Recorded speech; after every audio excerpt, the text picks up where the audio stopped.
Guys, so today we're going to use Photoshop to enhance the features of a photograph.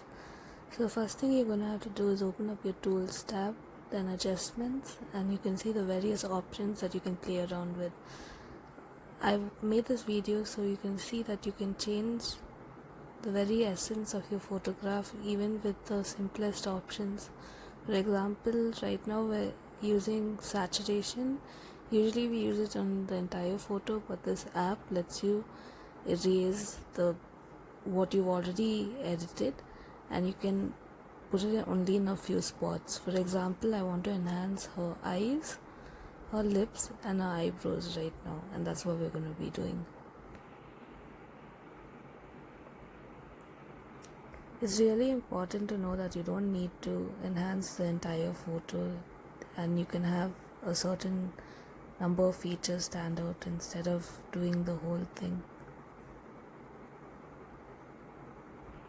You can then use the erase tool to erase the mistakes that you made while you have been focusing on various areas. I like how this app lets you zoom in without changing the clarity of the photo, so you can get the exact result that you need. Enhancing a photo can sometimes be difficult when you have to do everything on such a small screen, but just showing you how close you can go and what a difference it actually makes. So I'm also enhancing the watch on her hand as well as her nails, because they give a little different color scheme to the entire photo, which may seem like a small thing, but it actually makes a lot of difference. So now we clear up all the small little mistakes that we've made right there around the mouth. That's how easily it can be done. So the next thing we're going to do is show you what a difference the saturation effect makes to your photo. It may seem like such a small thing, but there's such a difference, as you can see. So now what we're going to do is the reason why we close and open up the Tools tab again is so that your other edits don't react to the same spots. So you can change how you're editing those spots according to your wish. Now again we're drawing on the effects wherever we want them to be. So we're adding a little contrast to the background to make it a little more deep, to focus on the picture, like on the subject of the picture and not the background, because who wants to focus on the background?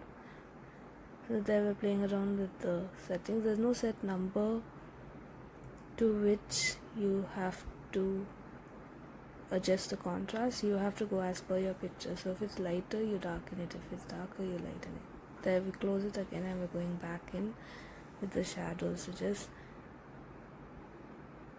darken up the whole thing, and we're adding highlights as well to brighten it up too. You can just play around with this and see what you like. There's so many different ways to edit one photo.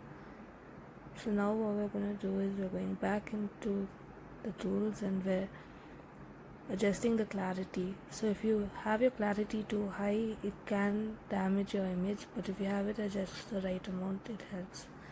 Now we're smoothing out the image just to get rid of all those little nooks and crannies that are, well, not that good, I guess.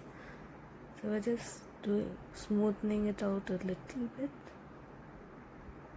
You can't really see the difference, but it really does help. So now we're furthering the enhancing properties of the photo by blurring out the background. So again the erase tool comes in handy.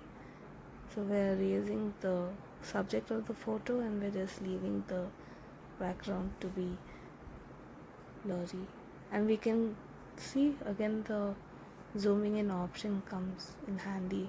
We can go into all the spots and check whether we did everything right, so the picture doesn't get damaged by the blurring effect.